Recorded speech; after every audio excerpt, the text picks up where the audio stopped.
Have you experienced the awesome power of the Panasonic Real 3DO system? Obviously.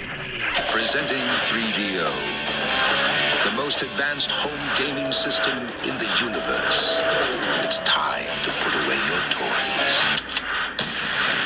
3DO from Panasonic, Gold Star, and Creative Labs. A new low price and free games. Mind-blowing graphics of Panasonic Real 3DO.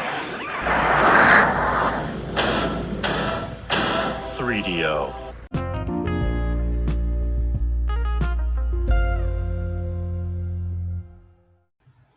Hello, everybody, and welcome back to the 3DO Experience, the 3DO retrospective podcast where we talk about the 3DO console, the company behind it, and everything in between. I am Bill, and this is my co-host, Threk. How you doing, Threk? Oh, hello, Bill. I am doing just a dandy. How are you doing? Doing pretty good. We're recording on a Sunday this time, so I'm not going to be as nearly I as have tired. a busy week coming up. I do too, actually. I gotta go to the DMV on Thursday because I have to transfer my license over. That's my birthday. So everybody listening to this, you got to wish me a happy birthday on the Thursday, which is the 24th of August, or I will be, I'll be fine either way. But you should just do it anyways. Okay. See, this episode will come out the day before, so everyone will know. You damn right. I actually have to go to the DMV Thursday as well because I got to read. It's renew license time. So I got to transfer mine to Connecticut, so that's gonna be fun. I gotta do that. It's the first week of fall semester, so gotta take care of that. Yep. My mother's getting her second knee replacement on Tuesday, so when the day this comes out, we will be hopefully past that, and I'm assuming everything will go fine, but 5% chance. I'm sure the first one went really well. It was earlier in the year, and she's all good with that. So now we're just trying to get the second one done. So hopefully by October or November, she should have two good knees. Hopefully right in time for the holidays. That's good. So, but yeah, this week's going to be quite busy, but we'll get it going. So, yeah, I've been cutting back on the game collecting because I got Retro World, the big convention up in Connecticut's coming up pretty soon. Nice. So I got two 360 games recently. I saw that. You got a Splatterhouse and the Saw game. Yeah. Yeah, there were two Saw games. I didn't know that. I only knew about the first one. Yeah, made by, I think it was made by Konami. It was published by them. I think it was made by him too. Yeah, that was before Konami really went down the toilet. It's weird because at that point, like the Silent Hill games were still going, even though they were going downhill or downpour, haha. But they were still around doing the horror stuff. So it's weird they jumped on Saw. But as far as devs go, I'm not sure who made that. I don't know. Let me check because let me see if I can find it. Let's see. Zombie Studios. Who the hell is Zombie Studios? What the hell is this? Never heard of them before. I'm looking. They made a bunch of those Spec Ops games. Yeah. Well, the infamous Spec Ops: The Line, I'm sure. Yeah. Which that's a whole nother thing. But it was the last in like a series of just average kind of tactical shooters. They did some Tom Clancy stuff. Some Atlantis games, Super Bubble Pop, the GameCube game. That's the thing. They don't really have a precedence in horror unless you count Tom Clancy, which I wouldn't. They did both Saw games, and then it's so weird. They're mostly like a shooter studio. Yet they did the two Saw games. What the fuck? Yeah, sometimes you'll get a studio will just make something completely random like that. Yeah, but what I've played of the Saw game, it's not bad. I remember reading it was a pretty decent puzzle game, but it's not anything amazing. Yeah, the premise for Saw, I think, sets itself up really well for a horror kind of puzzle game. But yeah, because when you first start, you're in that infamous contraption where it's it's wired to your jaw and it splits it open, right? And you have to do a bit of a puzzle to get the thing off. And then you have to go into a toilet full of syringes to try to get a key out, and it's very Saw. Yeah. I mean, I'm not a big fan of those movies, I mean, I've only seen the first two. I remember the first one being pretty good, and then after that, I was like, "Yeah, this has run its course." The first one is fine, I think, for what it is. Like, it's a really good premise, but I think the execution is a little iffy. Though the ending, I think, is really strong. But and the beginning's not bad, but the middle, just I don't know. It just feels like it meanders slightly, and then Saw 2 is just laughably bad. Like, there was a couple times I genuinely busted out laughing because it was kind of silly. Yeah, I love those kind of movies. And when I was done with it, I was like, I really don't want to watch another one. I was planning to watch them all. And after 2, I'm just like, I don't want to do this. Yeah. And that's the thing. It wasn't really that gory or gruesome. Like, it wasn't really that bad. Like, that's not the kind of stuff that scares me. I mean, it can be gross, but I didn't even think it was that gross. I just think it wasn't very well done, you know? Yeah. So, but yeah, I'll play the game, and who knows, maybe it'll make me watch Saw 3 or something like that. Yeah. But yeah, but then the Splatterhouse reboot, which I'm told isn't very good. It's been I've a heard long mixed time. things. I've heard some people say it's okay, other people say they didn't like it.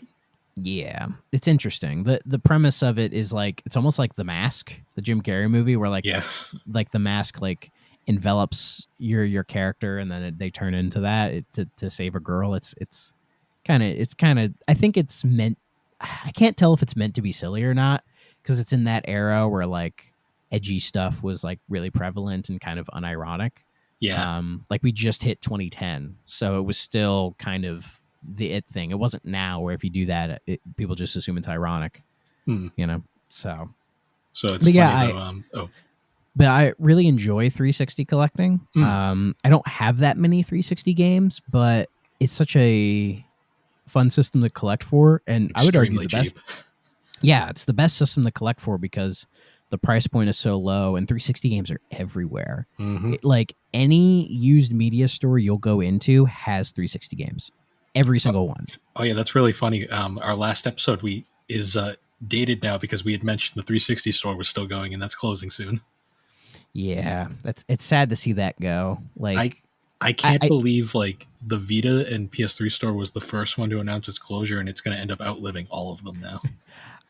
I feel like now Sony might be like mad that they didn't just do it, because the Wii U store is closed, the Wii store is closed, and now the 360 store is closing. So I'm sure Sony's thinking, I wouldn't be surprised if Sony just shuts down the PS3 store.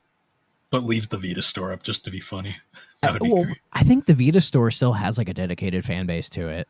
That Vita one might not work. Yeah, so the Vita store, they might hold off on that because it's a bit newer, but they might close down the PS3 store. I would not be surprised. I just think it's really funny that like the PS3 store, everyone like lost their mind over it, and Sony backed down really fast. Then Nintendo just basically tells all their fans to fuck off. I don't care. People were mad. Oh, they were mad, but Nintendo legit didn't care, and they were just like, we don't care. Yeah, because I think with Nintendo, they realized they can kind of get away with it, you know, because some people were saying that the 360 store staying up for almost 20 years was essentially like a goodwill PR thing. You know, to be like, oh, look at this nice thing we're still doing for the consumer, which it was. But I could only imagine at a certain point, they probably were just like, is it really worth keeping this thing up? Like, how many people, they're probably getting a surge of like purchases and downloads on it as we speak. Probably. I haven't checked. I think VGC posted an article about what games are going to be stuck on that store. I think I'd have to find the article for it, but because if so, I might go and get some of those if anything, you know, tickles my fancy on that. But who knows? I think it's funny that like, because I remember like the big argument I was trying to make when they announced the PS3 stores being closed was like, I pointed out to a lot of people, like, it probably costs them more money to keep it open. Yeah, and it's probably the same with this. Yeah, but everyone was like, no, that's stupid. They should keep it open. I'm just like, all right, this is not going to be an intellectual argument, so I'm just going to stop now. Yeah, but the good thing is these games will be preserved, not through, you know, official means, but unfortunately, the way the industry is, the way things are going, like the best way I can describe it, third-party emulation is how these games will be preserved going forward. It's probably just going to be how it's done. Like, it'd be nice if certain like copyright laws were changed, or if these companies actually took this stuff more seriously. I've even heard that shutting down like the 360 marketplace site, just getting rid of that, and then migrating what they can over to what is it? The Xbox store that they have now would be better, because I think the Xbox store they have since the one, they're still doing with the series, and that'll probably be what it is going forward. So hopefully, they've future-proofed it a little bit. We will see. I remember the one argument I saw, though, that kind of made me laugh was everyone made the comment that, like, this is going to drive up the price of 360 games. I'm just sitting there going, like, no. I don't think so.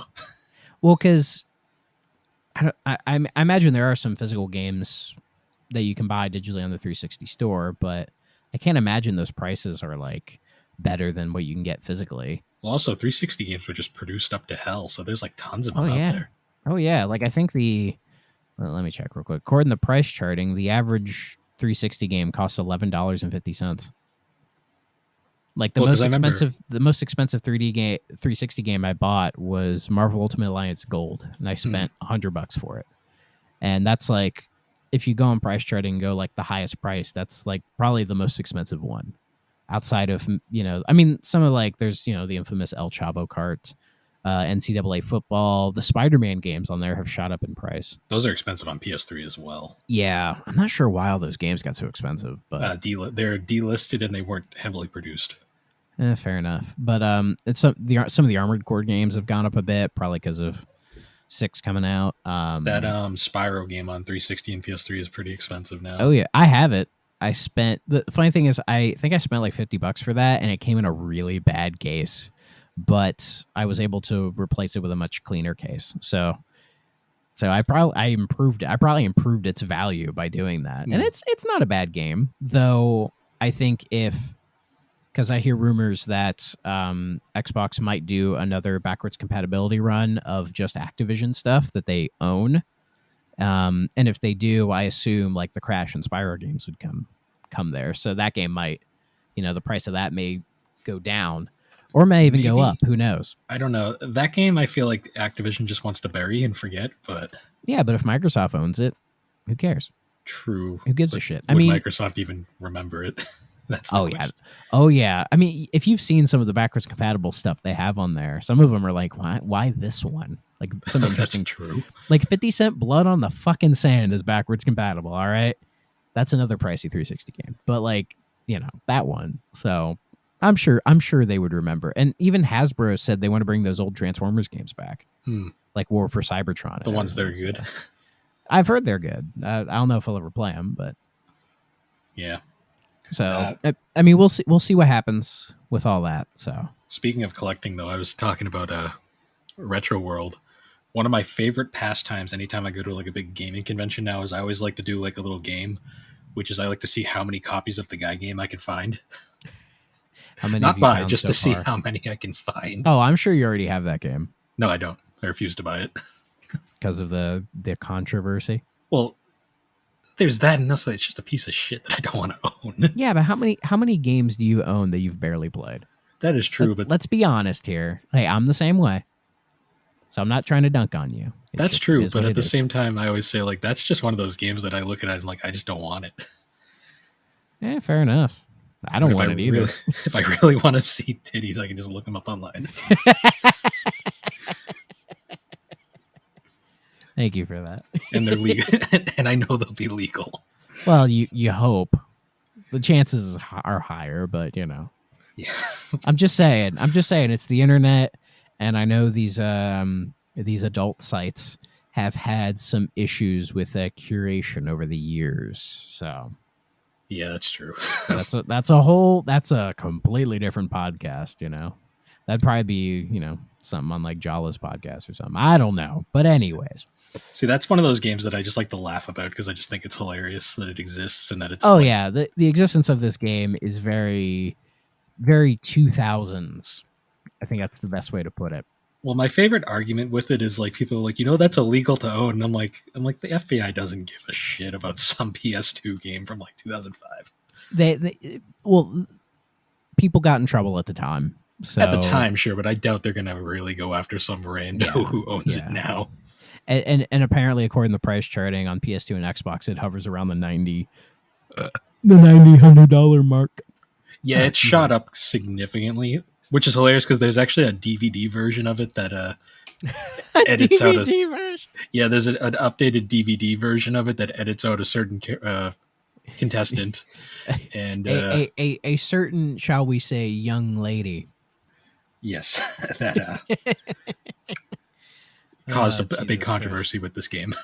Oh, Jesus Christ. But yeah, on that VGC article about the 360 story, I think they said more than 220 digital games will disappear. And there's like a whole list of it. So y'all should look that one up and see if anything there sparks your fancy. Though the list I'm looking at, quite a few of these games I think are available in other places. So some of them won't be, quote, lost forever. But I think there's a few. Yeah. All right. Well, I think we've shot the shit enough. This is a 3DO. That's a good preamble. Yeah. That's not as insane as like some of the stuff we get into on GNC, where like the Leapfrog episode we were talking about freaking blood and like bleeding all over the floor. That was great. I love bleeding all over the floor. Leave a little something. It's like marking your territory. You know, you leave a little bit of you everywhere you go. Yeah. But speaking of violence, Return Fire. Return Fire. Yes, yes. What is up with the cover? Some guy. What the hell is that front cover? It's an army man. Yeah, it's almost a preamble. So Return Fire is interesting because this is like I don't know if it's still considered this, but for the longest time, this was considered the definitive 3DO game.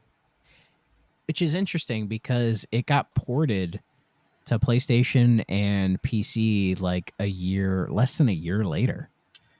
Yeah, like most of the best 3DO games. Yeah, so it's available everywhere. I'm not sure if those are any better. So they sold terribly because like when they got to PlayStation, everyone's looked at it and went, okay. Basically. Yeah, but on 3DO, people are like, ooh, a game. This is rare. When it came out on 3DO, it was, I mean, it's not a bad game, I will say. So when it came out No, not at all. We'll save our full thoughts for the end, but when it came out, it was probably one of the most impressive looking games at the time. Yeah, it definitely has an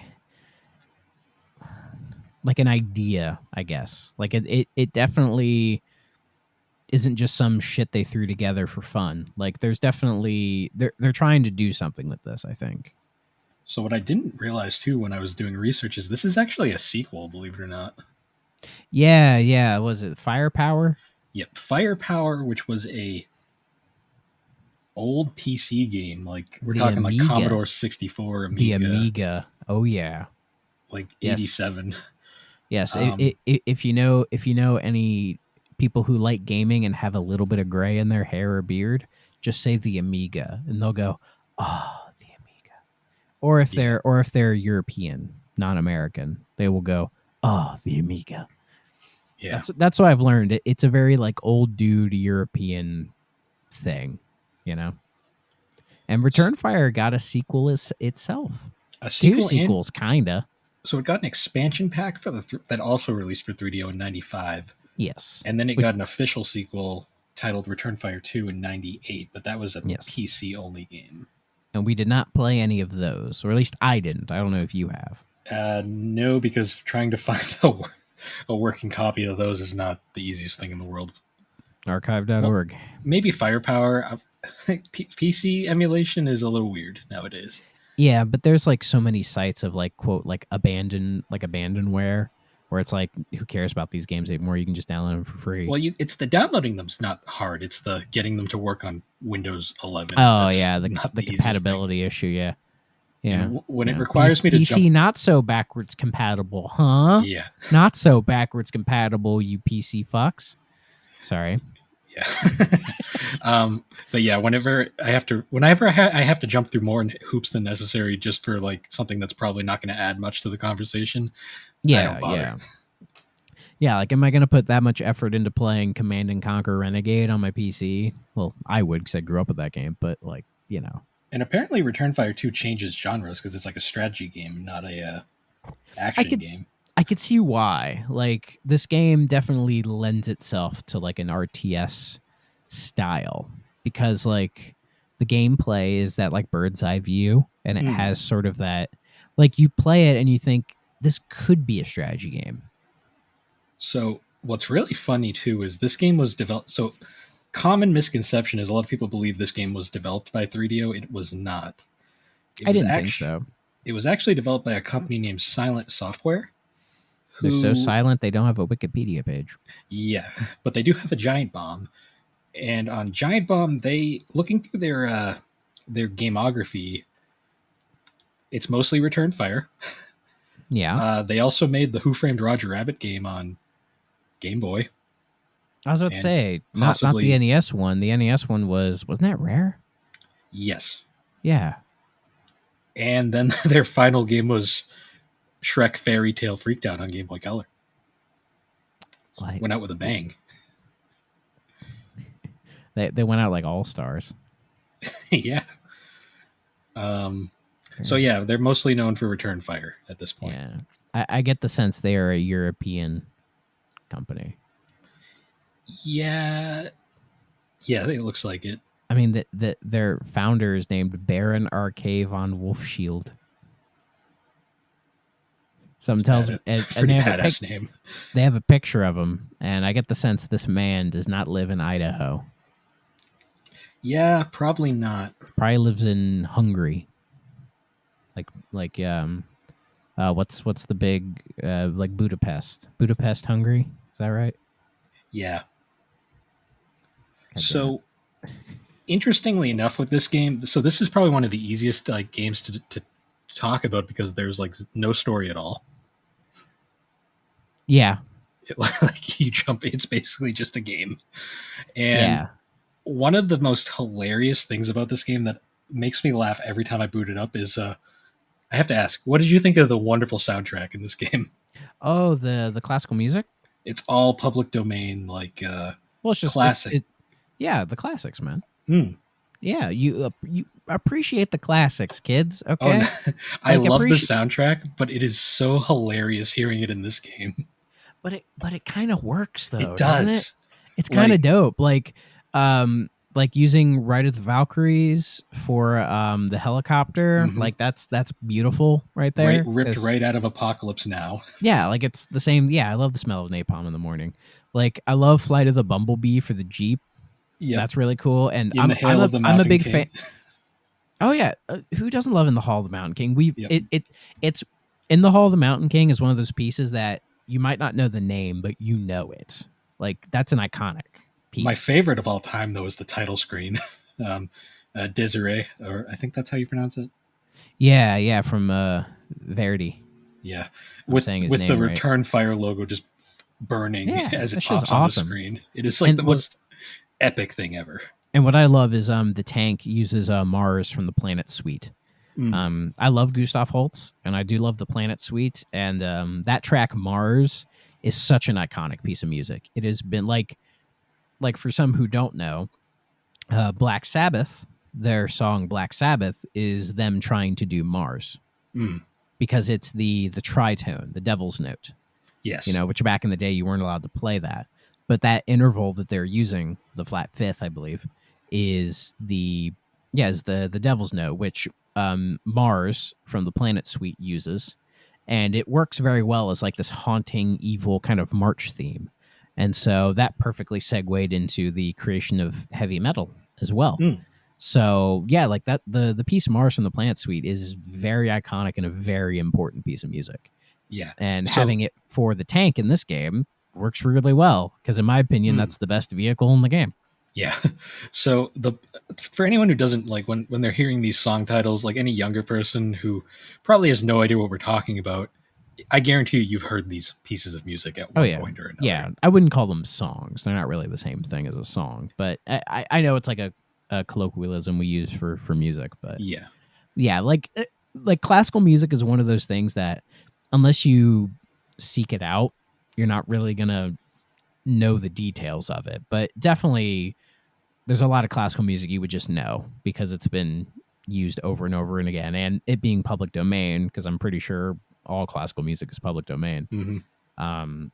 Yeah, it gets used a bunch, but it really adds some charm to this game. Like it gives it almost kind of like an epic kind of quality to it. Because I think without it, the game's just kind of like the sort of the blandness of the gameplay kind of shines through.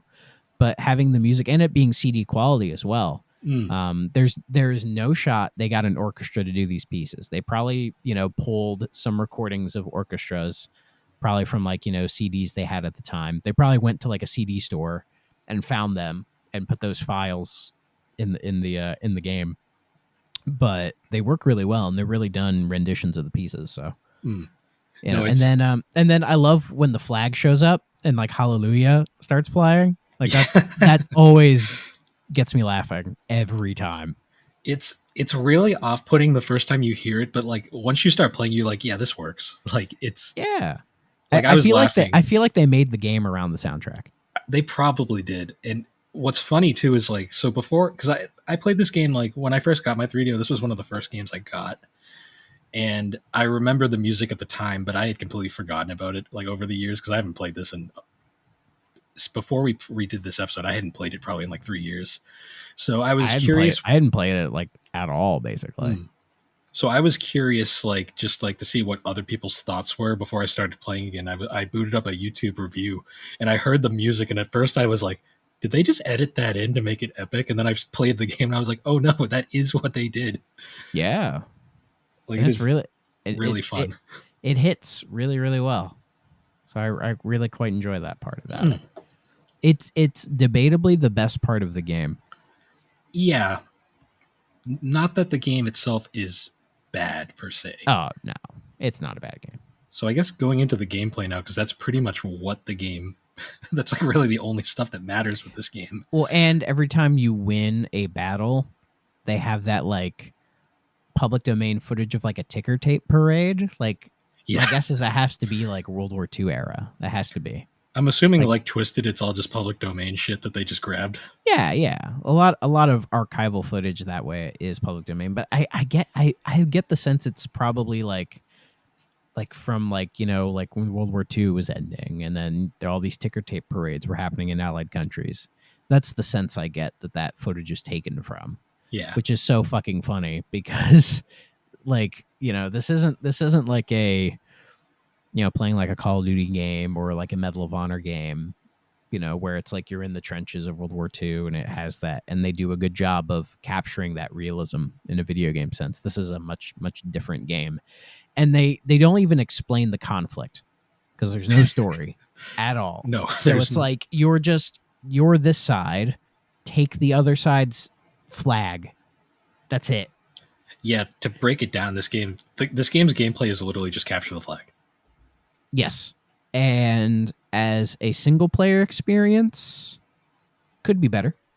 It's fine for what it is. Like one thing I'll give this game a lot of credit for is it doesn't hold your hand at all, which is nice. Not even remotely. I had to literally dumps you right into gameplay, and it's like, just figure it out, bud. Well, to be fair, if you go over, I think it's like the question mark or something, it'll actually explain to you what's going on. Yes. There is like a little, like, it's almost like an e-manual in the game. Yes. Where it's like, here's what the controls do for like all the vehicles that you have. But it doesn't explain, it still doesn't explain why the conflict is happening.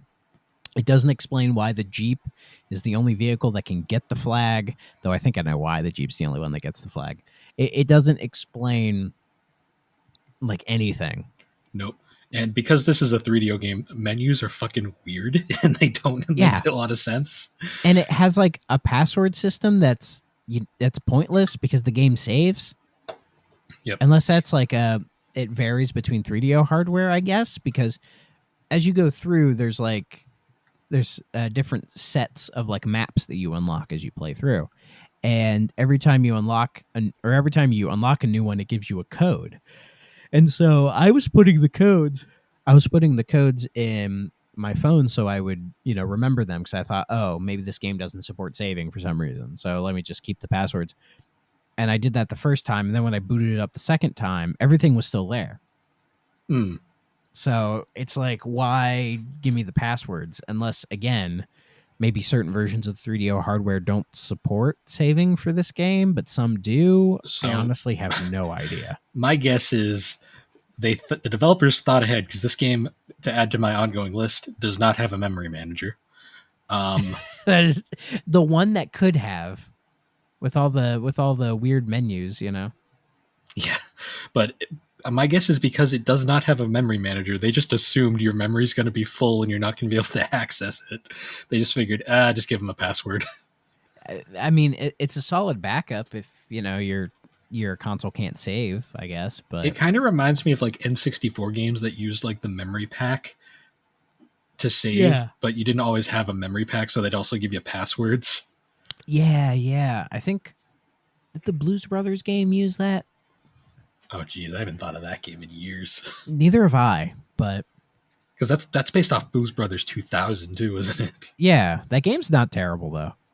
I've heard it's interesting, anyways. It's better than you think. I'll just say that. Didn't Titus make that? I think they did. It's better than Superman. Well, a lot of stuff happened with Superman. Not here. That's for a certain other podcast. Titus published it. A developer called Player One made it. Interesting. Whatever. But going back to this game, you know what? So talking about single player, because this game does have multiplayer as well. Yeah. And that's honestly the better way to play this game, in my opinion. But it's definitely set up as a multiplayer game. Because single player is very, like, the only things that come after you are, well, it's like the turrets are there that kind of try to shoot you down. And then later on, like, some helicopters show up. And then near the end, I technically beat it, and that I got all the light screen and I accessed all the maps, but I didn't beat every map. I wasn't going to go that far. But so one thing that I find really interesting about single player mode is it's technically capture the flag, but the enemy never really tries to get your flag. Never. They just try to shoot you down. That's like all their goal is. Yeah, like some of the buildings you destroy, like soldiers come out and fight you, but that's only if you destroy the building. So why bother destroying the buildings in the first place, right? Like, your main enemy are those giant, like, concrete turrets that shoot rockets at you. That's really your only main adversary. I mean, a little later you get those small little helicopters that are a bit of a pain, but you can kind of figure it out. And then near the end of the game, mines show up, which can be a bit of an issue. The water can be a bit of an issue, but I feel if any, like, your biggest enemy in this game isn't any of those. I think it's the controls. Yeah. Like, honestly, the best way to describe this game is, like, imagine a schoolyard game of capture the flag, but you're the only person on your team, and the other team doesn't try to get your flag. They just try to freaking take you down the entire time they play. Yeah, that's and it makes basically what this is. Yeah, and it makes for a very strange experience. It's like playing against somebody who's AFK, Yeah, kind of. Yeah, because it's, in some ways it's bland, but I think in other ways it could be fun. Like, when I was playing it, I was like, there's a kernel of a good game in here, I think. Yeah, when I was playing it, I could understand why this was considered like the killer app for the longest time. Like, because it's a game. Like, I'll give it that. It's also pretty entertaining. Like, it's definitely like a good, like, sit down and just kind of kill like an hour kind of game. Oh yeah, like, I quote unquote beat this game in just 2 sittings. Didn't even take that long, really, because basically I was just like, all right, let me get all the maps accessed. I didn't bother beating all the maps, but I imagine if I did, I don't think I would have, like, unlocked anything at the end of it or anything. Yeah, so that would have been funny. I guess to go a little deeper, though, we had mentioned different vehicles. There are 4 primary different vehicles in this game. There's the tank, the helicopter, the Jeep, and then... Shit, what was the 4th one? The rocket armored vehicle thing. That thing. Yeah. I didn't use that thing much. Which apparently it can also lay landmines, but in single player, there's really no reason to do that. Yeah. I think you'd mentioned earlier the tank was like the preferred vehicle to use during this game. Yes, the tank. Well, the controls, I think for all of them are like literally tank controls. So yeah, for a tank, it makes perfect sense, and controlling the tank I thought was, easy enough. I like that you can move the turret head as well. And then if you just hold C, it centers it. Like A just shoots it straight ahead. B shoots it up in the air, which when those helicopters show up later, it can do some damage there. But yeah, it was like for me, it was the easiest one to use as far as navigation, speed, power. It really was the main guy. But the first three, well, the helicopter, the tank, and the rocket vehicle, you only get 3 of each. The game doesn't tell you that. You just kind of figure it out as you go. So yeah, that one's pretty good. The rocket one is like the tank, but worse. Again, you can shoot it up in the air. You can shoot it straight forward. You can't really aim it unless you turn the whole vehicle left or right. And it's very, very slow. It is the slowest one in the game and is really kind of annoying. But if it's all you have, I think it's more powerful than the tank. So like it takes less shots to destroy the turrets. And then there's the helicopter, which I hate. I fucking hate that helicopter because it controls so bad. Like the helicopters in the GTA PS2 trilogy control better than this. And those, I hate how those control, especially like the toy helicopter in Vice City and that one mission where you have to put all the bombs in the specific spots in the construction like building. I've always hated that mission because it controls like dog shit. It controls better than this because it feels like they put tank controls on a helicopter. Why the fuck would you do that? Because you go forward, right, with the up button. That's your just you go forward. And then left, right, and back are like how it is. And then you use L and R to turn your helicopter around. Like control-wise, it makes sense. But in execution, it just doesn't feel right. It feels like you just want to like move the D-pad and just your helicopter will just go that way rather than having to stop, turn it, and then keep going. So basically what I ended up doing was I would use the helicopter to scout ahead because when you start the mission, you have to push B. And when you push B, you can look at the map. And the map will have these little spots that are like, oh, here's where the flag could be. Because I think in early maps, there's just like the one spot where it is. But as you progress, we get like 2, 3, 4, like 5, 6 different areas where the flag could be. And I don't know if it's randomized or not, but I would just have the helicopter go and scout ahead and just try to destroy those to try to see if I could find the flag. And I would just sacrifice those helicopters. If it dies, it dies. But like the controls were so bad that to me, it just wasn't worth saving, which is a shame because I think the helicopter could have been the most fun one to use because there were some decent helicopter games that came around this time, especially on the Saturn. There's a couple decent ones. So even you think 3DO's own Army Men Air Attack was much better. Yeah, but I mean, that was much later. But you would think, like because games where you control helicopters can be super fun, but this game just doesn't really do that, I think the problem was like when it came out, they hadn't really figured out how to make proper games yet, and I think they kind of just wanted to have one consistent control scheme like around. Because it's all the same for every. Like every vehicle controls the exact same. So I guess they're trying to do something unified, but I don't know. It just didn't really work for me. But like those 3 all have 3. You get 3 of them before they go away. And then there's the Jeep, which I think you get 8 of. Yeah, the Jeep you got like significantly more, probably because you need the Jeep to capture the flag. And it's the only one it shows you how many you have. It's the only one. Yeah, I feel like that was a design oversight. Yeah, and like the Jeep is interesting. Okay, so the Jeep is like the fastest one, which makes sense because of Fly of the Bumblebees, which I think is really cute. What I like is the Jeep will stick to roads. So if you get onto a road and you're slightly like crooked and you're holding up, it'll correct itself. So you can go straight down, which is really helpful, especially when you're on a street that leads to a bridge. Because if you're slightly crooked and you go in the water, like if you don't get out immediately, you're just dead.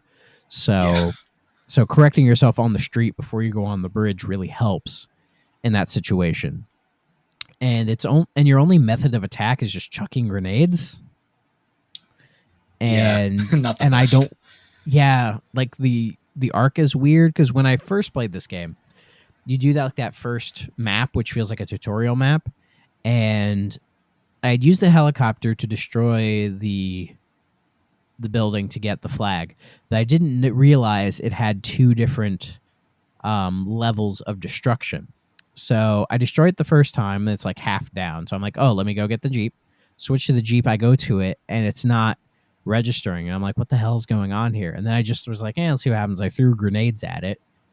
I think it took all my grenades because I didn't know how to throw it. Like, I just couldn't get the arc right. But eventually I did and grabbed it. Pain. Yeah, and eventually I did and grab it. But basically my strategy for the whole game was use the helicopter to scout, and then whether I find it first or I run out of helicopters is when I switch to the tank, and then use the tank to like clear a path to the flag, right? Or the rocket vehicle. And then once those were gone, or if I'd cleared the path, I would switch to the Jeep and then, run real quick and grab it and come back. And I repeated that like 10 times. So you find a system that works for you. You just repeat it a couple times, and then it's like, oh, you're done. Yeah, that's actually my one biggest complaint with this game is that it gets really repetitive real fast. Yes, it is very, very repetitive. But it's not very difficult either. Like, the only map I had any issue with was the very last map of the game. Or at least, like, in the last set of maps that you get.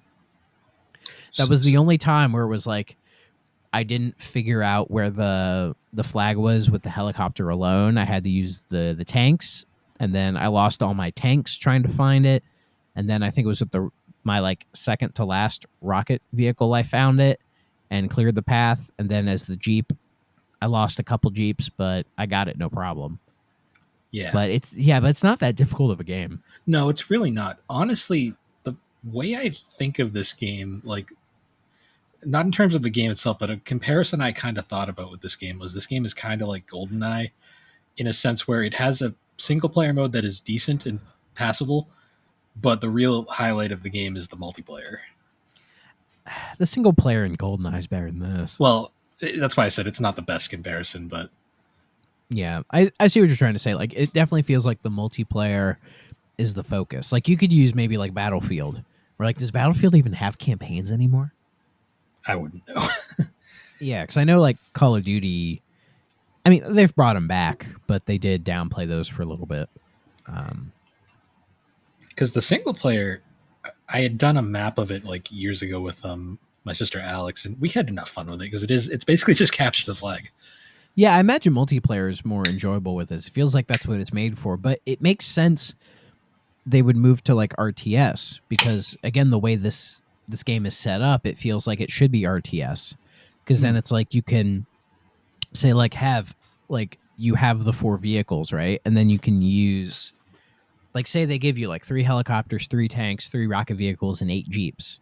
And it's like you can use as many of them as you want, and kind of like either through real time or almost like turns, you can sort of organize them to be like, okay, have these helicopters scout ahead up here, have the tanks go over here.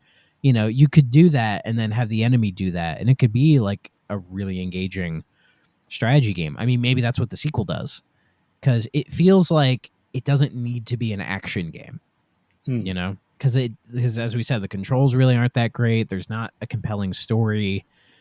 Like, there's barely even any enemy AI as far as like, combat is concerned. Like, for a military game, it doesn't have a lot of combat. Yeah, which is and it's weird. Yeah, and then also I think this game is secretly propaganda for the U.S. Army. It's because possible. if you push the pause button, it literally gives you the hotline for the U.S. Army. Like it shows like are you having fun? Join up or whatever the hell it says. I don't know. Is that the actual number or was it just a joke? No, I think that's the real number. I'll have to look into that. Yeah, I'd have to find the number, but which is even weirder because this game was made by a European company, I want to say. Yeah, I but think, I'm not really sure. Yeah, but U.S. imperialism doesn't just stop at America, my friend. Fair. So let me see. I'm trying to find it. While you do that, I had to ask, what did you think of the graphics on this one? Not bad. For 3DO standards, I thought they were pretty good. For the era, it looked really solid. It has, I think it's trying to do like some kind of 3D graphics, but it has like the perspective makes it look 2D. So I feel like it's like kind of like pseudo 3D with some minor actual 3D elements incorporated. Yeah. Did you have frame rate issues like I had? Yeah, I think that's just the game itself. Because even like watching YouTube videos, the game it stutters. Yeah, because it's another game similar to like Road Rash, where it's like it can get to like 30 frames, but it chugs pretty hard to get there. Yeah. Yeah. And what I noticed too is because of so unlike Road Rash, where they sacrifice the sound in favor of performance. This game does not, because they wanted that wonderful music to play in the background. The music doesn't chug. The music is perfectly audible, so it works for in that regard. I feel like that's my theory on like Road Rash was the fact that they sacrificed the music in favor of performance. I feel like in this case they did not, so the game suffers occasionally with frame rate issues. It chugs pretty bad. Like I can't imagine it's any better on the PlayStation. I mean, it might be better on PC, or maybe Possibly. if you, because I know the one 3DO emulator that's out there, you can overclock the CPU, like twice overclock it, and maybe that way you get a better frame rate out of Return Fire. I'm not sure. Apparently, there was a Sega Saturn version of this in development. Yes, but it was apparently scrapped because there are reviews for it out there, and actually the ROM does exist. So if you really want to try it out, you can play it. But that one, the issue was it had like its performance was just unbearable. Yeah, because it was reviewed apparently. So and it was just like considered it was so bad they wasn't even worth releasing. Yeah, I mean, and there was a bunch of like helicopter based game, because it feels like this game, it was trying to sell itself on the helicopter stuff, they're like, oh, you can fly in a helicopter, but yet it's the least pleasing one to play. Like if this was marketed more as like a tank game where you drive around in a tank and blow shit up like that, I think that works better, like kind of like a 3D version of Atari's Combat or something. Yeah, which we got on Wii Play in like 2006 or whatever with Wii Tanks, which is iconic. But you got what I'm saying? Like that would have worked better for it. I think if the helicopter controls are better, I would have enjoyed that more. And the helicopter is kind of weak, like not as weak as the Jeep. The Jeep, I think if you sneeze at it, it'll blow up. So yep. I think that was kind of the point. So what's kind of funny is this game gets a lot of comparisons too from like 3DO enthusiasts to 3DO's Army Men series, but this game, I don't know why I don't see the connection. No, there really is none. It's probably just because it's a military based game. The cover kind of looks like an Army Man. Yeah, it kind of does, but I think Army Men's its own different beast, and this game actually eventually predates the Army Men series by like 3 years. So yeah, okay. So I ended up having to just like turn on my copy, and when you hit P or pause on the 3DO controller, it just says don't play it, do it, and it has like the Department of the Army seal, be all you can be, 1-800 USA Army.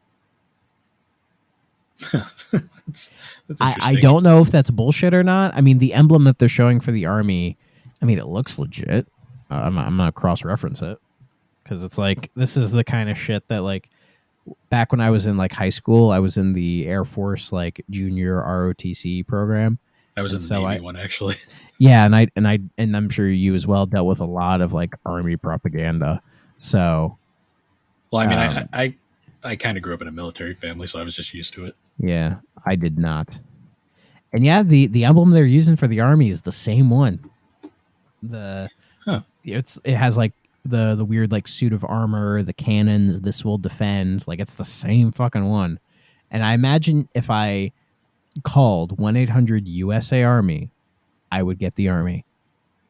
It's possible. Yeah. Honestly, it's probably one of those things that just kind of like the developers threw in as a in joke. Maybe. I don't know. But when I saw that, I was just like, get your fucking propaganda out of my game. Get out of here. They were probably doing it to be cute, honestly. I mean, maybe, but like, it just, I don't know. That stuff is always ick to me. You know, like at least with when they did those like America Army games, you know, like Yeah. you knew what that was going in, like immediately. Like there's no way around it.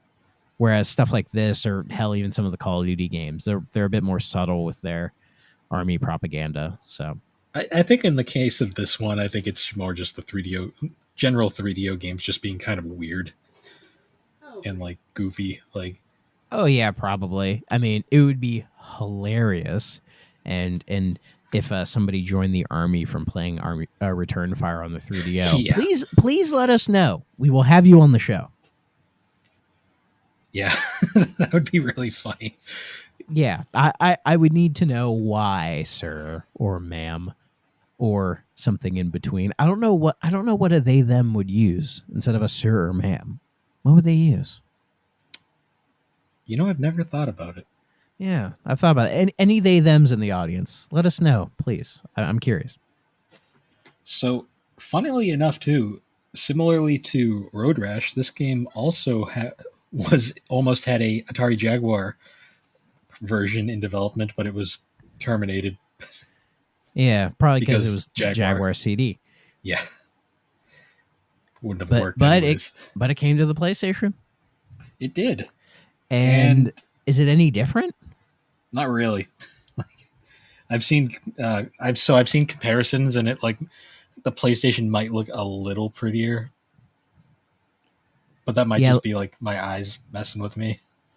Yeah, like look. Well, the menu is a little bit cleaner. I like they change it to a PlayStation controller. Yeah, well, that'd be funny if they just left it as a 3D. They kept yeah, because looking at it, I mean, it looks like it runs okay. Yeah, from what I've heard, it may run a little bit better because as we know, the PlayStation was a much more efficient piece of hardware, and it wouldn't surprise me if they were able to get this like cleaned up for it. I mean, just looking at the menu and the UI for it, yeah, this looks like much better, actually. Yeah, I mean, it was ported to a system that was better suited to 3D. And they even show you how many like vehicles you have before you take them out. Like this definitely looks like an enhanced version of it. Like, ooh, god damn it, this looks so much better. What the fuck? It's probably the same game, but and like it sold significantly worse. Yeah, because people probably thought, oh, is that like they're probably like, oh, it's that dumbass 3DO game. Pass. Or they didn't even know what 3DO was, and they just looked at it and went, nah, it doesn't look interesting. Yeah, I could imagine that. Because, I mean, it came out in 96. There was probably better games on the PlayStation in 96. Yeah. Oh, 1996 PlayStation? Oh, probably. Let's see. PlayStation 1. Also, we didn't play the expansion, so we don't know if any of those updates were in the expansion. Oh, Mazes of Death? Yeah. That is expensive. It is, because I tried to buy it for this episode, and I looked at the price and went, nope. Yeah, because the price on the original isn't that bad. But because the original, the jewel case that I have is like $30. Though if you try to buy, I think it's the what is it? The full the long box. That's more of like 100.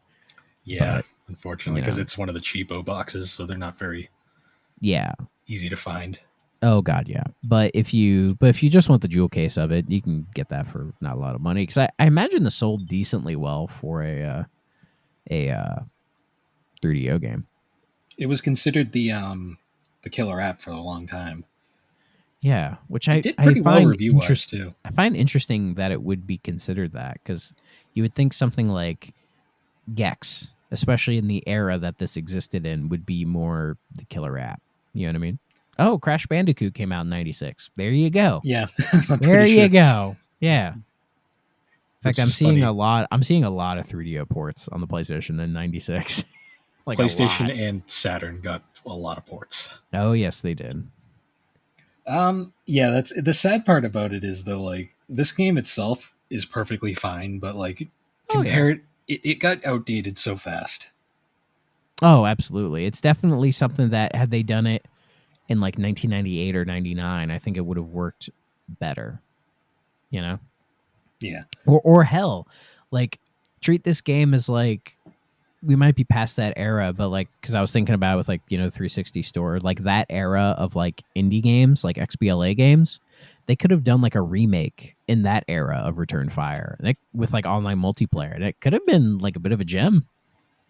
yeah, like a little simple capture the flag style game. Like I'd play that. Do it with like kind of modern 3D I mean, you can still do it now, like put it on Steam or something, like a little remake of Return Fire. Just take what you have, it'd probably be made in like a Unity engine or something. Like clean up the graphics, keep the classical music, maybe add a couple extra classical pieces.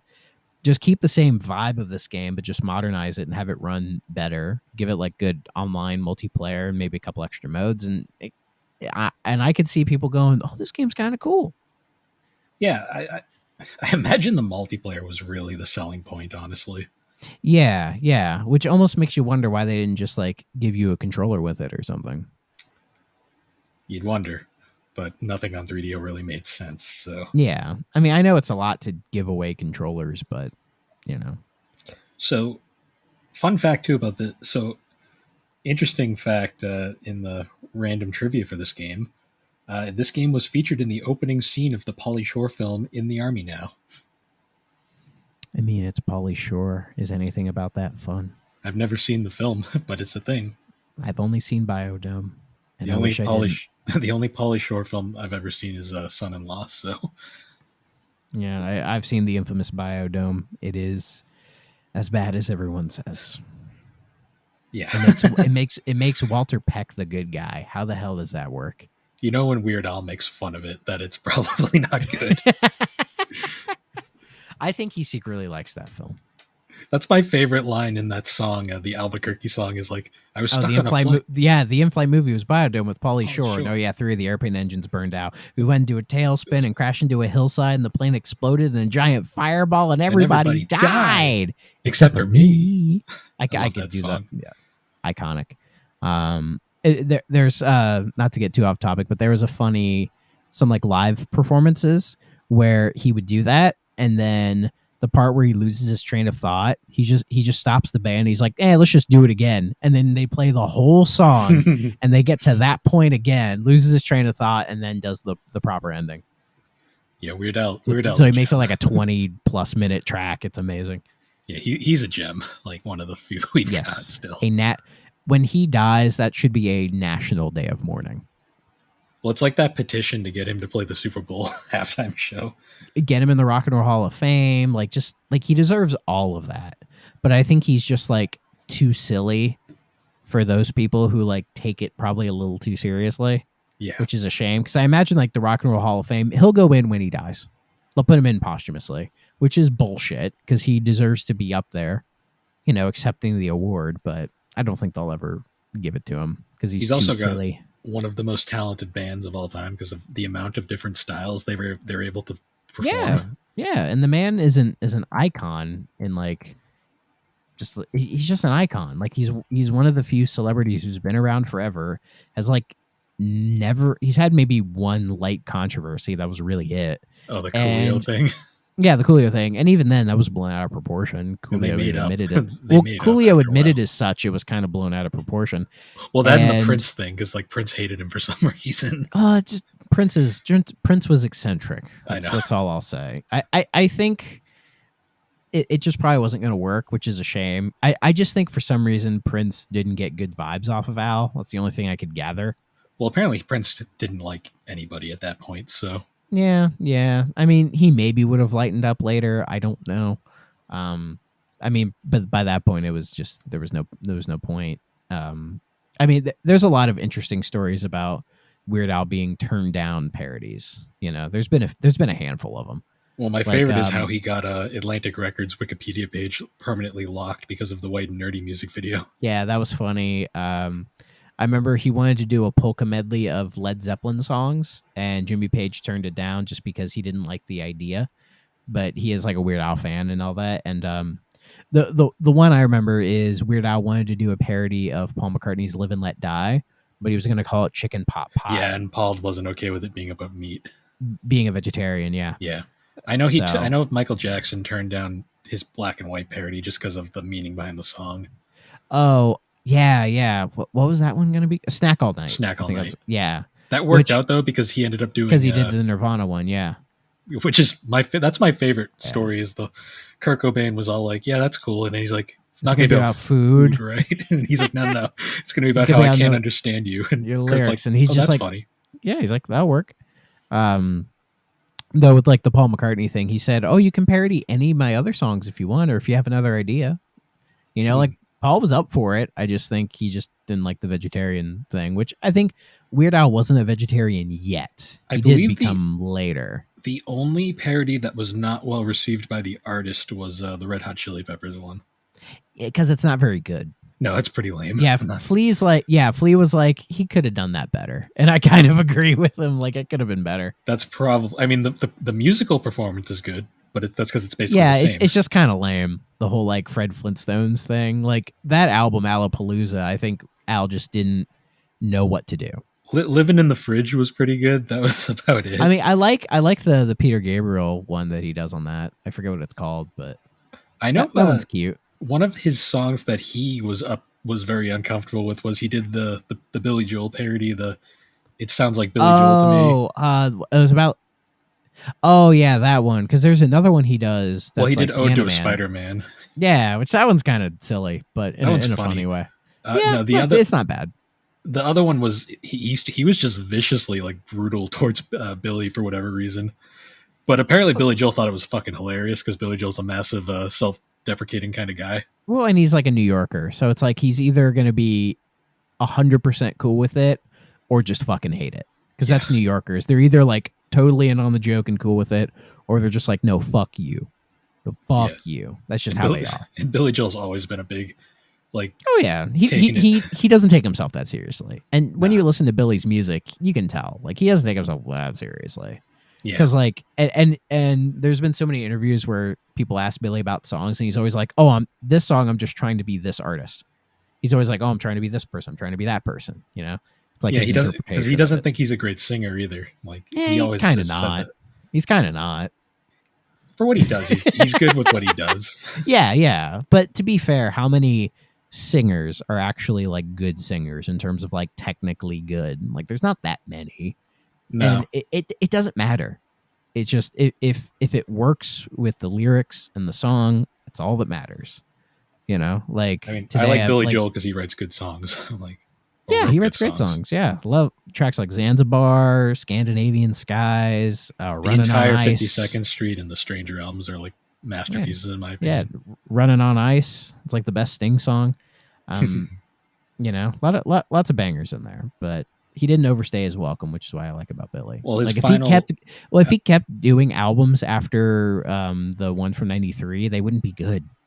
The final song on River of Dreams is called Famous Last Words, and it literally ends with the lyric, "That's all I have to say." Yeah.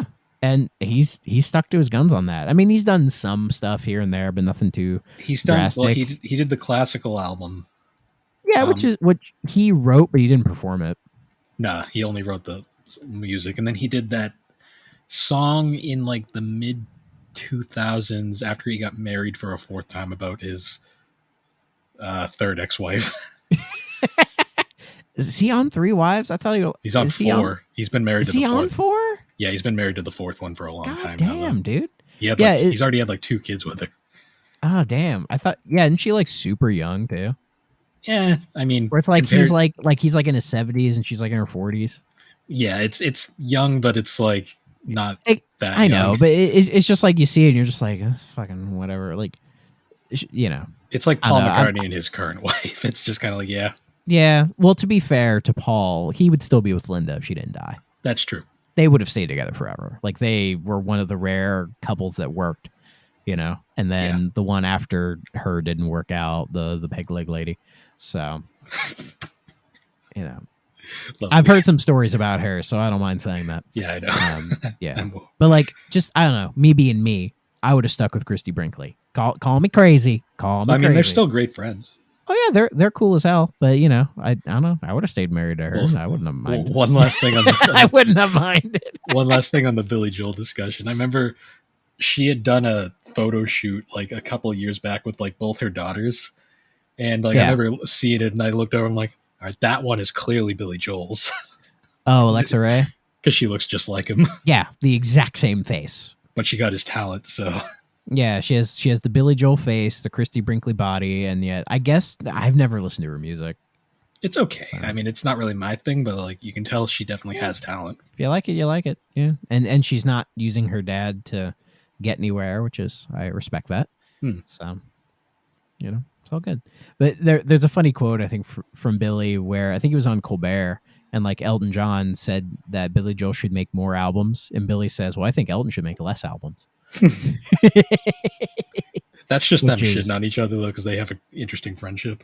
Yeah, though I agree. I think Elton has too many albums, because many years ago I went through an Elton John phase where I was just like addicted and just listening to his shit all the time. And now it's like I look back and I'm like, I don't want to listen to his stuff. I don't hate it or anything. Like a lot of it's still really good, but I can still put on Goodbye Yellow Brick Road, but that's like about it. Captain Fantastic is probably my favorite. Love that record to death. His movie kind of left a bad taste in my mouth. I did not like Rocket Man very much. I'm sure it was a whitewashed take on his life, because there's a really good documentary about his life that like goes really into like the dark stuff, like especially his coke period in the 80s and like him hiding his sexuality for a very long time. Like it's very well done, and like that was like the problem. Elton just kind of like opens his heart about like everything, because he had a very rough life. Yeah, like that was like the problem. Like, because I've heard his story is actually really interesting, but the way Rocket Man portrayed it it made him come off as a massive asshole. Elton wasn't an asshole. No, the movie Rocket Man did not do him any favors, though. That's why I didn't really like it. No. I think the problem was they were jumping off of the Bohemian Rhapsody like train, because that was very well done. Yeah, if I can find that documentary, I'll send it to you, because it's really good. It is very good, and it's like Elton like being honest about everything, and even that like period where he was like married to a woman for a while, which is weird to think about. That's in Rocket Man, and they immediately like are like, yeah, this was a sham entirely. Well, I don't think it was, at least according to Elton. Like, I think he wasn't sure about his sexuality for a long time. And he was like, let me actually try to be with a woman. Let's see what happened, and he describes that marriage, I believe, as like, it wasn't bad. Like she was, the movie doesn't portray it well. Yeah. Well, he's like, she was very lovely, and, she tried her best, and we tried to make it work. But I think during that relationship is when he realized like, oh, I'm gay. Yeah. And he wasn't like Freddie Mercury, who was into both very clearly. Yeah. Well, I think Elton thought he was for a while, but that's a whole thing. So did that movie try to like insinuate anything between Elton and Bernie?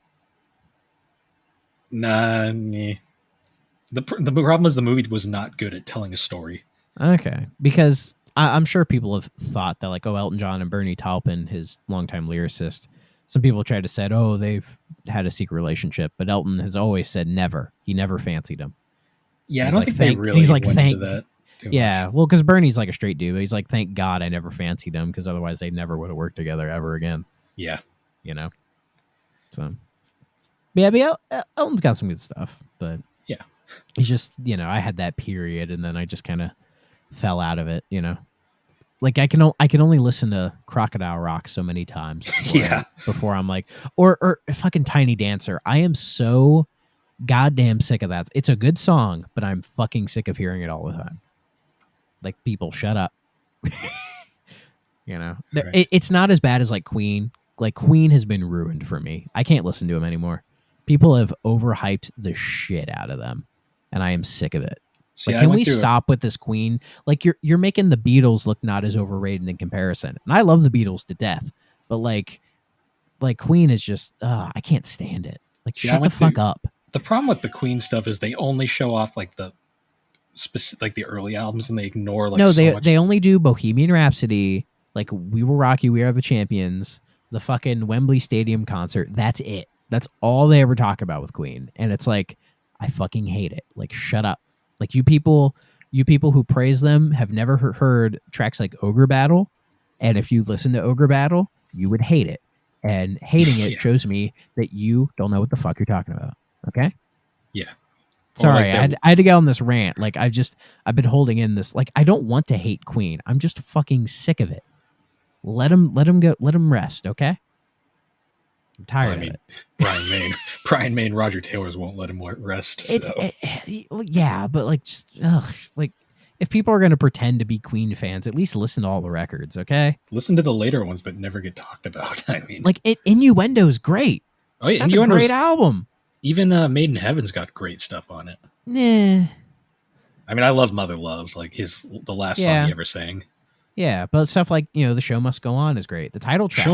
I love the story behind Show Must Go On. And then was it doesn't Innuendo, is that the one with the Steve Howe guitar solo on? Yep. The Wandering Minstrel. Yeah, that track's fucking phenomenal. Like there's a lot of good stuff. Like the Flash Gordon soundtrack. Oh, I love that. See, I love the story behind Show Must Go On, just because it was literally like Brian May didn't think he could sing it because he was like very sick at that point. Yeah, and that song is one of the most demanding vocal things ever. And he literally, supposedly, the story goes is he just like straight up downed an entire thing of vodka and then just freaking did it in one take. Hey, you gotta do what you gotta do, man. That guy he didn't get the appreciation when he was alive, and then now he's like overhyped. Well, now he gets it for the wrong reasons, and it's like, yeah, it's like, shut up. It's funny how this happened in the Return Fire episode. I just I'm returning the fire that I've been holding for so long about Queen. Like I'm just because I had a period where I listened to them like a lot and really enjoyed them, but that was not to sound like a hipster, but it was before they got like their mainstream revival cred. Is really when I got into them. It's like they're kind of a weird band, like they did a lot of wacky shit. I got made fun of, but they don't get credit for it, So I went through my Queen phase when I was in elementary school, and I got made fun of by everybody for listening to Queen. Yeah, exactly. It was just nowadays, like all the people that made fun of me are like super into it. I'm just like, or pretending to be. Let's be real. These are all fakes. They're all fake ass people. They're like Patriots fans in the 2000s. They're all fucking fake. All right, I'm right. I'm a New Englander. I'm aware. Yes, exactly. These people have never heard 39. They have never heard Seaside Rendezvous. They've never heard the Prophet song. Like these really good album tracks. The Invisible Man.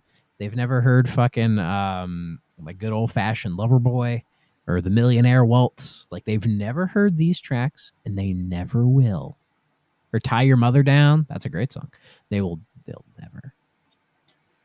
All right. I am full of fucking piss and vinegar tonight. I guess to go back to Return Fire, I guess we should probably end it off with with Spread Your Wings. That's a good one. Spread Your Wings by John Deacon. Great track. John Deacon was the most underrated member of that band. Love John Deacon. Like when he stepped up and did something, good shit. One of the most underrated bass players of all time. Yeah, and he made one of their more iconic tracks. I mean, he made multiple of them. I mean, well, Another One Bites the Dust. That was him. Yeah, Roger Taylor refused to play on it. Really? Famously. So, fun fact about that song. We'll get back to Return Fire in a minute.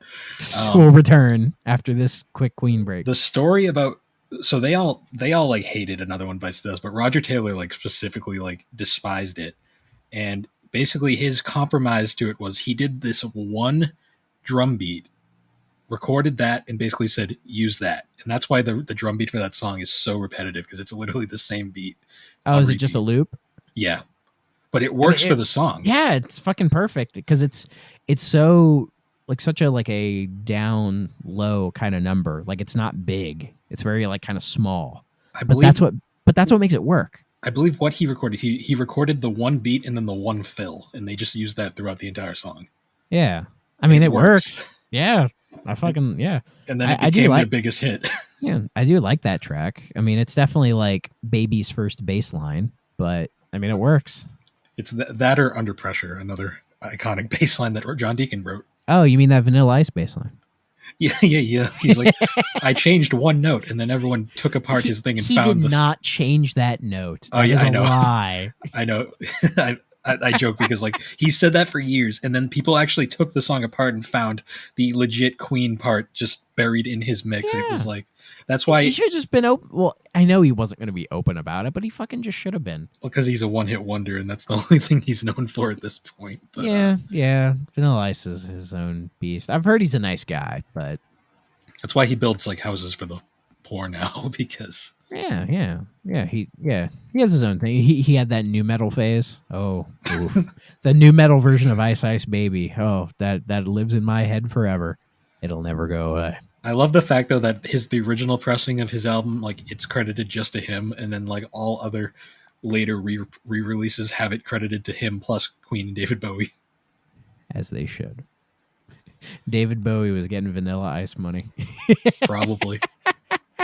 Like he needed that. That was the biggest missed opportunity in Bohemian Rhapsody, by the way, was the fact that they didn't even touch on that at all. But they didn't touch on the Bowie shit at all? Nope. That's because that song is one of the few like mainstream Queen tracks people like froth at the mouth for. It's a good song. It's the only good song on that album. The only mention David Bowie gets in the entire film is a complete blink it or miss it. So spoiler for anyone who hasn't seen Bohemian Rhapsody, but who gives a shit? Right at the end of the film when they're about to play Live Aid, Freddie's walking by and he makes a comment saying, "Hey David, how's it going?" Because David Bowie was also at that concert. Yeah. But he's not mentioned by name otherwise. Wasn't David Bowie, didn't he get like a biopic a couple of years ago? Yeah, one recent. It's not quite like a Bohemian Rhapsody or Rocket Man level, but it's... it was in that... It was like that weird little era where like they were just making biopics for everything. Yeah, well, because Bohemian Rhapsody just did so well. Yeah, even though it really isn't that good. I like the performances. They fudged a lot of stuff, though. Like, that's not accurate at all. Yeah, but it did kind of set the stage for, to bring it back a little bit, that weird the Al Yankovic story. Yeah, because when it came out, it was like right at the end of like the biopics where it was kind of like poking holes in them, and I think that's when everyone's like, yeah, we don't care about these anymore. See, I like the more Al did it so fucking well. Yeah, because there was like so many music films at that time, like there was the Blinded by the Light one that wasn't even. Oh yeah, it wasn't even about Springsteen. It was about a reporter. Yeah, I like that one. Though. I love how people don't know that's a Springsteen song. I know. They know the cover. Yeah, by Man from Man's Earth Band. Man from Man's Earth Band, yeah. Which I actually not gonna lie, I like that movie. It was pretty good. Yeah, and I like Man from Man Earth Band. They're a unique little group. And there's also that movie Yesterday about like if the Beatles never existed. And then like they get like fucking John Lennon. Yeah, they get the John Lennon impersonator to show. Not gonna lie, like that was he's just like living by the sea by himself, and he looks like he did in like 1960. I won't lie, that was like what the fuck was that? It was dumb, but I did like that movie as well because they were original at least. I mean that one, it's so over the top and ridiculous. Yeah, it really I think was. I'm willing to because if you like, because it's so funny how like, not to get too deep into it, but like if you remove the Beatles from like popular music history, music would not be the same. It just wouldn't be the same. Like so many people were influenced by the Beatles like right after them, like Elton John, David Bowie, Billy Joel, like all these like big, like even Queen, like all these artists who were directly influenced by the Beatles in the 70s. Like, would they have gone on to make music? Maybe not the same music, you know, like would the Rolling Stones have existed without the Beatles? That's probably not. That's a debatable topic. Yeah. Like bands like even the Kinks, you know, even contemporaries like The Who, would they have gotten as big without the Beatles? Who knows? So you could go butterfly effect on it if you really want to, but you know, I thought that would be a more interesting premise. Like you remove them and how does music change? Yeah. Because the entirety of music would be different. Not just some rando is like the one guy that knows about the Beatles. And yeah, but like everything's the same. Like music hasn't changed at all except them. And then like this one guy starts doing Beatle music and somehow he becomes like the biggest star in the world. It's like, no. No, as much as I love their music, if somebody was doing that stuff now as if it was fresh, they'd be an indie critical darling. That's what they would be. Yeah. Because there was, I think that was one of the original scripts for it. Like that was one of the original ideas for that movie or it's something different where it's like somebody does, like the Beatles music gets erased, they start doing it, and like they don't become a big hit. Like they actually play on that idea of like, oh, they actually don't become successful with it, you know? Which I think is a more interesting premise for that type of a movie. You know what I mean? Let me see if I can find out where I heard about that. Because I like that idea a lot more. Yeah. That was one of those movies that was like, I was like, this is so fucking ridiculous, but it's entertaining, so I kind of enjoyed it. Yeah, it's so fucking stupid, but whatever, it's fine. But I guess to return fire. Well, there's not a lot to say about Return Fire. No, really. That's why I figure we should bring it back and finish this up with our ongoing thing of, is this game a must play? Is it okay? Or is it a stay away? Honestly, for me, I'm going to say this it's okay. I would say it's between an okay and a must play. I would say if you're willing to get a 3DO and like collect 3DO games, it is a must play. Like you should definitely have it in your collection. Outside of that, it's between an okay and a must play. It's like if you sit down and play it, you'll be like, this isn't too bad. You know, it's not amazing, but I think it works well enough for what it's trying to be. Though now that I've beat it, I don't think I'll ever really play it again, honestly. Yeah. But I don't regret my time that I spent with it, you know? So I think the way I'll put it is, as a single player game, I think it's just okay. As a multiplayer game, I think it's a must play because I think it's one of the, probably for a system that was touted as a multiplayer system, this is one of the few games that we've got to that really has a multiplayer mode worth talking about. Yeah, I imagine the multiplayer on this is much better and probably the more rewarding game in here, the multiplayer. Yeah. But yeah, like it's definitely not a stay away. Like it's not broken. It's not incredibly dated like Crash and Burn was, or oh no, it holds up decently enough. I'd say the biggest flaw was it was repetitive, but it was never frustratingly repetitive. No, because it's not that difficult. So I never really struggled that much with it. So it's like I was able to kind of clear it. Yeah, like that's kind of how I thought. Like I was kind of like, yeah, I'm like I can see I see the good game here. It just has a lot of little things that kind of keep it from being like an all-time classic. Yeah. Like I would love to see a more modern take on this because I think it could. Because I'd like to see a more modern take on this because I think this could get like a cult following now. You know what I mean? I mean, it's still. I mean, after people play it, they might change their mind, but it still is touted as like one of the killer apps for the system. I mean, so far it's one of the better games we've played. Is it better than Road Rash? No, Road Rash is still out of the games we've played so far. Road Rash is still probably number one. Oh yeah, easily the best one we've played. I'm not sure if I put this over Twisted yet or not. Twisted's pretty good. I would put this over Twisted because there was actually a game here. It's true. Twisted is just so iconic. Like, yeah, but Twisted isn't a game. Twisted is an experience. Yeah, man. That's true. It's like the first time. It's like the first time you take acid. It changes you. It changes a man. Yeah. Not that I would know. I definitely wouldn't.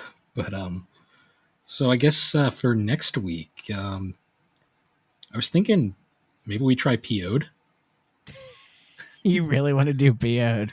I want to do a shooter, but I'm not really up for killing time right now, and Doom's more going to be story times. So or Wolfenstein. See, there's not the problem with talking about Wolfenstein is we'll probably do Doom and Wolfenstein together just because there's not a whole lot to say. That's fair enough. Because Wolfenstein is just a really good port, and Doom is Doom's going to be story time. So yeah, we can do PO'd. As I mentioned to the viewers, I do have a bit of a busy week, so I don't know how far I'll get into it, but I will put some time into it. So All my right. plate's kind of clear right now, gaming wise. I'm not doing anything that notable. I'm trying to clean the plate for Starfield, so we should be good. Yeah, so we'll do PO'd next week then. Alrighty. All right. So once again, guys, thanks for listening on the 3DO Experience. You can find the 3DO Experience pretty much on all the podcasting platforms. All our links are at linktree/the barbecue games, and you can join the Discord server, the GNC Podcast Network, where you can find all the updates on 3DO Experience along with a whole bunch of weird curse shit. Until next time, guys, we will see you all later. Bye-bye. If you're not playing on a 3DO system,